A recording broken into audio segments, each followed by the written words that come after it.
कुमार आप सभी का स्वागत करता हूं आपके चैनल रुपेश ऑन ड्यूटी पर। तो आज जो है हम आरआरबी रेलवे एग्ज़ाम के मोस्ट रिपीटेड जीके जीएस के क्वेश्चन देखेंगे जो बार बार एग्ज़ाम में आते हैं। और आज जो है आपको मैं ये मत समझिएगा कि एक ही क्वेश्चन है, तो एक क्वेश्चन के ही माध्यम से मैं आपको 2-3 फैक्ट बता दूंगा।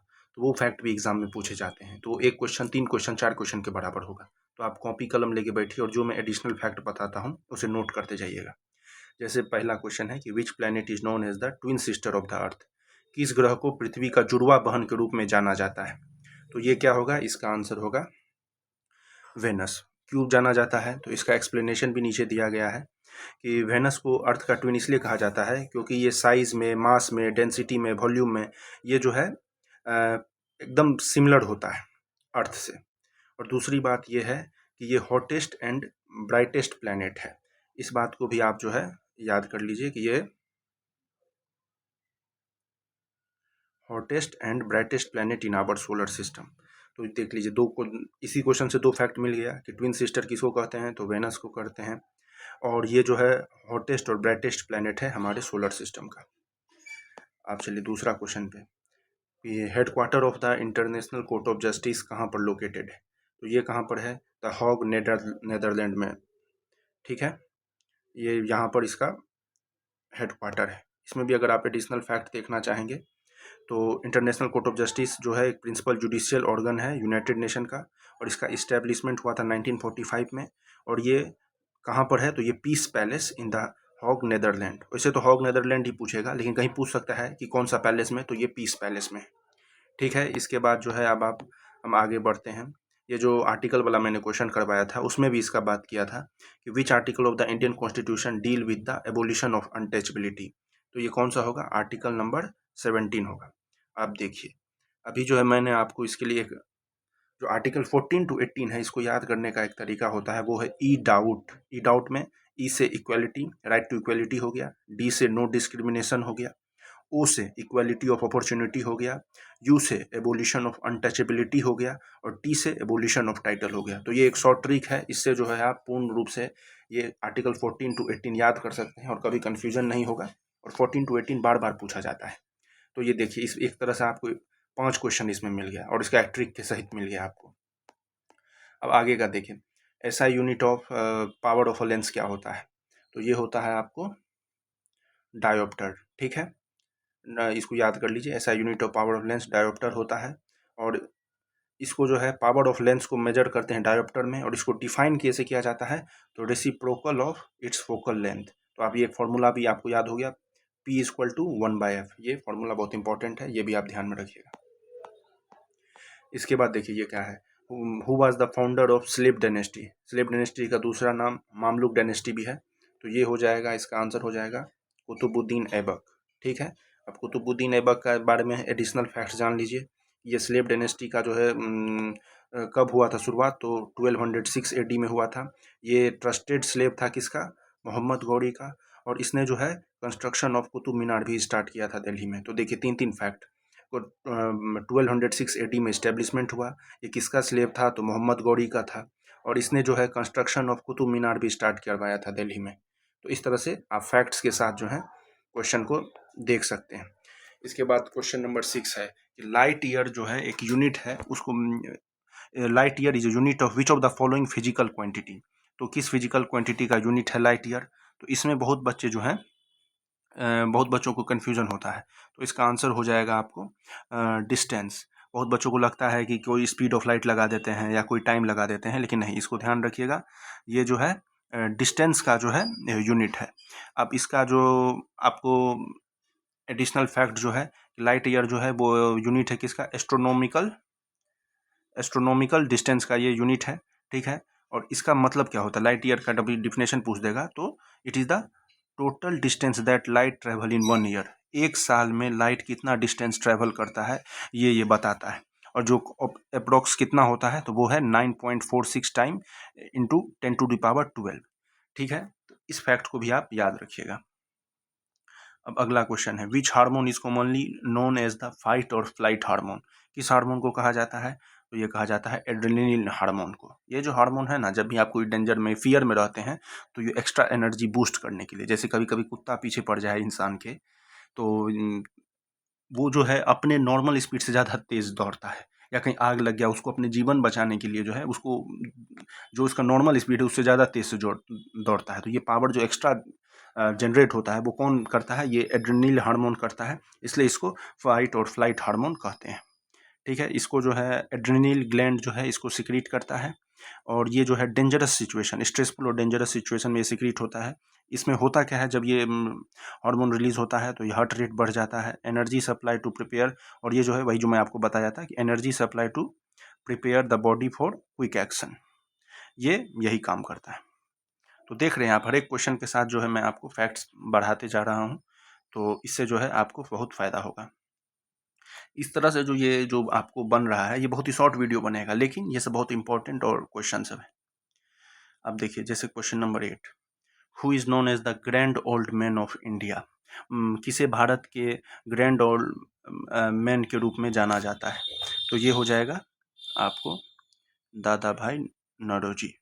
ठीक है, ये हो जाएगा दादा भाई नौरोजी हो जाएगा। और इसका देखिए इनके बारे में जो एडिशनल फैक्ट जो बार बार एग्जाम में पूछा जाता है कि ये इन्होंने जो है poverty and un British rule in India, ये बुक इन्होंने ही लिखा था, और ड्रेन ऑफ वेल्थ थ्योरी भी इन्हीं का दिया हुआ है। तो दो फैक्ट आप, 3 फैक्ट ना हो गया।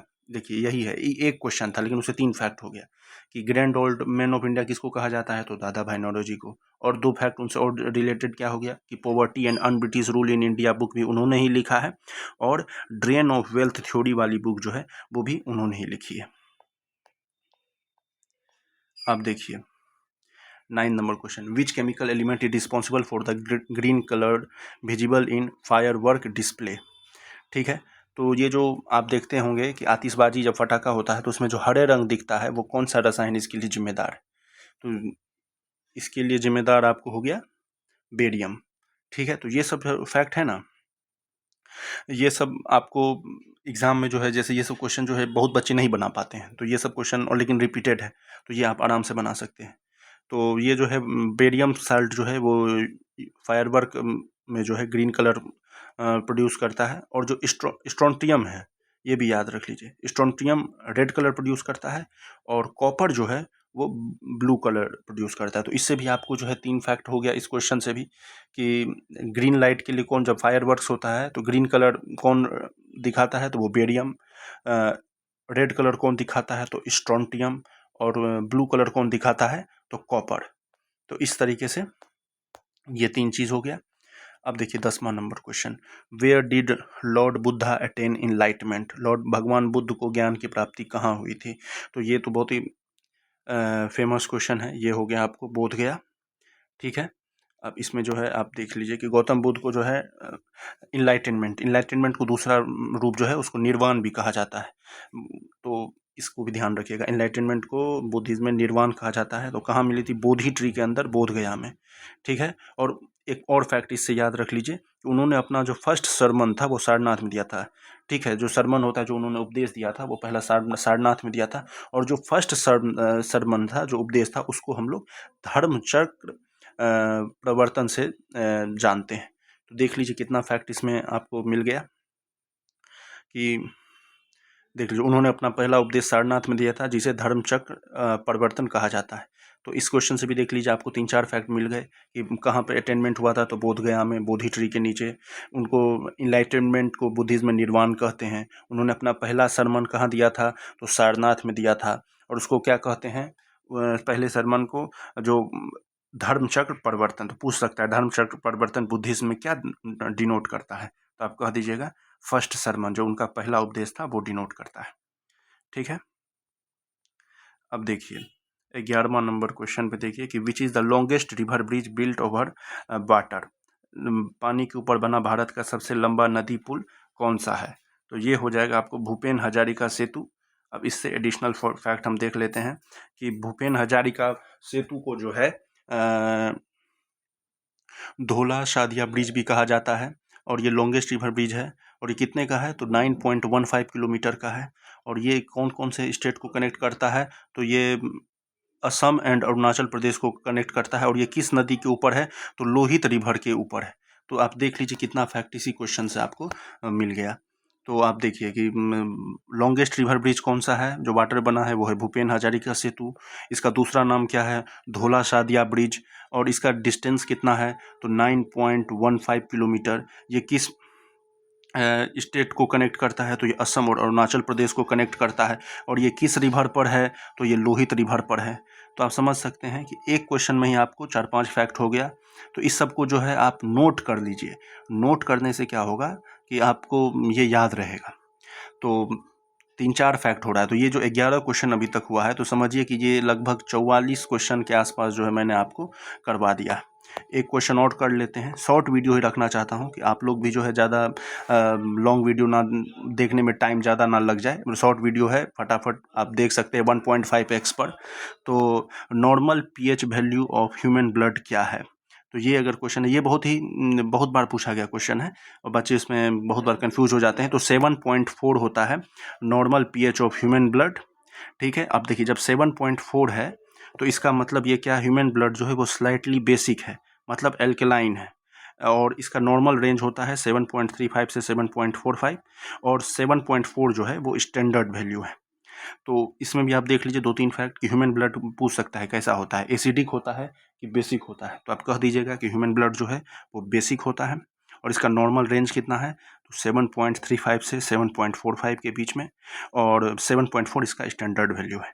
तो अभी आप जो है, ये मैंने भी आपको 12 क्वेश्चन करवाए हैं, और ऐसे ही और क्वेश्चन मैं 11-12 क्वेश्चन का जो है सीरीज़ बनाता जाऊंगा। और आप जो है ये 12 क्वेश्चन, लगभग 50 क्वेश्चन का आपको इसमें डाटा मिल गया है। तो आप इसको बढ़िया से कॉपी में नोट कर लीजिए और ऐसे ही हमारे चैनल के साथ जुड़े रहिए। इस वीडियो को लाइक करिए, चैनल को सब्सक्राइब करिए और वीडियो को शेयर करिए। जय हिंद, जय भारत।